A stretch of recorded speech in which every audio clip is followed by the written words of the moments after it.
नमस्कार, स्वागत है आपका हमारे इस विशेष बुलेटिन में। मैं हूं आपके साथ रेशमा और मेरे साथ हैं मेरी सहयोगी दीपाली। आइए हेडलाइंस पर नजर डालते हैं। राष्ट्रपिता महात्मा गांधी और पूर्व प्रधानमंत्री लाल बहादुर शास्त्री की जयंती आज। राष्ट्रपति, उपराष्ट्रपति और प्रधानमंत्री समाधि स्थल जाकर देंगे श्रद्धांजलि। राजघाट पर सर्वधर्म प्रार्थना का भी आयोजन।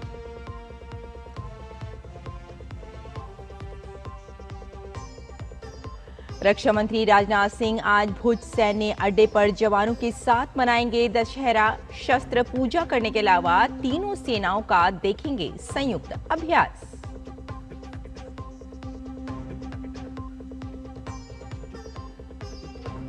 राष्ट्रीय स्वयंसेवक संघ के 100 साल पूरे। नागपुर में विजयादशमी पर संघ प्रमुख मोहन भागवत का मुख्य भाषण। पूर्व राष्ट्रपति रामनाथ कोविंद होंगे मुख्य अतिथि।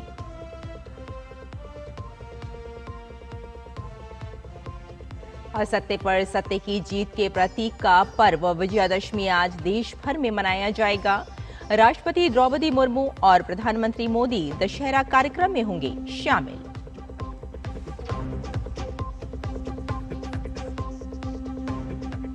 कतर पर हमले की स्थिति में अमेरिका करेगा सुरक्षा। ट्रंप ने दोहा की संपूर्ण सुरक्षा वाले आदेश पर किए हस्ताक्षर।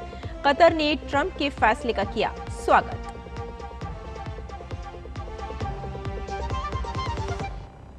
भारत और वेस्टइंडीज के बीच पहला टेस्ट मैच आज से अहमदाबाद में खेला जाएगा। 2 मैचों की टेस्ट सीरीज का पहला मैच।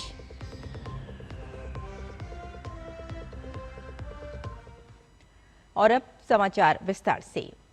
आज राष्ट्रपिता महात्मा गांधी की जयंती है। आज उनकी जयंती की 156वीं वर्षगांठ है। भारत समेत पूरी दुनिया गांधी जी के शांति और अहिंसा के संदेश को मानती है। ऐसे महात्मा और राष्ट्रपिता हमारे बापू की जयंती पर हम सभी उन्हें श्रद्धापूर्वक नमन करते हैं। राजघाट स्थित बापू की समाधि पर आज राष्ट्रपति द्रौपदी मुर्मू, उपराष्ट्रपति सीपी राधाकृष्णन और प्रधानमंत्री नरेंद्र मोदी समेत अन्य गणमान्य श्रद्धासुमन अर्पित करेंगे। इसके बाद सर्वधर्म सभा का आयोजन किया जाएगा। मोहनदास करमचंद गांधी, जो आगे चलकर महात्मा कहलाए, 2 अक्टूबर 1869 को गुजरात के पोरबंदर में पैदा हुए। उनके जीवन की एक घटना ने उन्हें ऐसा बना दिया कि वो सीधे अंग्रेजों से लोहा लेने लगे, वो भी शांति और अहिंसा के रास्ते पर चलकर। आजादी दिलाने में महात्मा गांधी के अभूतपूर्व योगदान को भुला नहीं जाया जा सकता। उनके द्वारा किए गए संघर्षों के द्वारा ही आज हम स्वतंत्र रूप से सांस ले रहे हैं।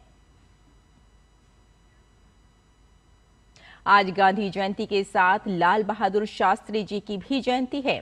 भारतीय स्वतंत्रता संग्राम के महान नेता और पूर्व प्रधानमंत्री लाल बहादुर शास्त्री का जन्म 2 अक्टूबर 1904 को उत्तर प्रदेश के दीनदयाल उपाध्याय नगर में हुआ था। लाल बहादुर शास्त्री के कार्यों और विचारों ने भारत के स्वतंत्रता संग्राम और बाद में देश को आकार देने में बड़ी भूमिका निभाई। लाल बहादुर शास्त्री सादगी और विनम्रता के पर्याय माने जाते हैं। लाल बहादुर शास्त्री ने 1965 के भारत पाकिस्तान युद्ध के दौरान जय जवान जय किसान का एक ऐसा ऊर्जावान नारा दिया था जिसका जिक्र हम आज भी करते हैं।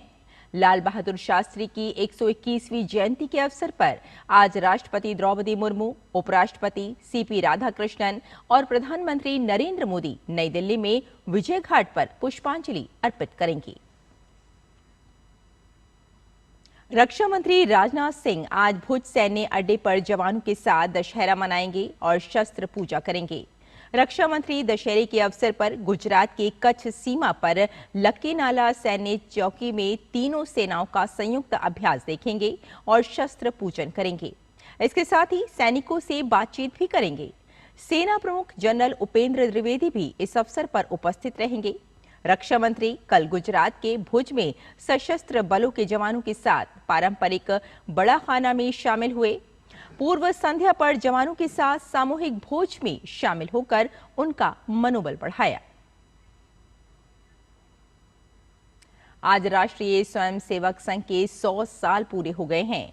राष्ट्रीय स्वयंसेवक संघ के शताब्दी समारोह के अवसर पर आज नागपुर के रेशम बाग में पूर्व राष्ट्रपति रामनाथ कोविंद की उपस्थिति में मुख्य कार्यक्रम आयोजित किया जाएगा। सरसंघचालक डॉक्टर भागवत विजयदशमी पर अपना मुख्य भाषण देंगे। नागपुर में इस समारोह को देखने के लिए देश विदेश से विशिष्ट अतिथियों को आमंत्रित किया गया है। इस वर्ष के विशेष कार्यक्रम में लगभग 21,000 स्वयंसेवकों के आने की उम्मीद है। संघ के पंच परिवर्तन कार्यक्रम के अंतर्गत देश के शहरी और ग्रामीण क्षेत्रों में मंडल और बस्ती स्तर पर हिंदू सम्मेलन आयोजित किए जाएंगे। आरएसएस के स्वयंसेवकों द्वारा घर घर संपर्क अभियान भी चलाया जाएगा।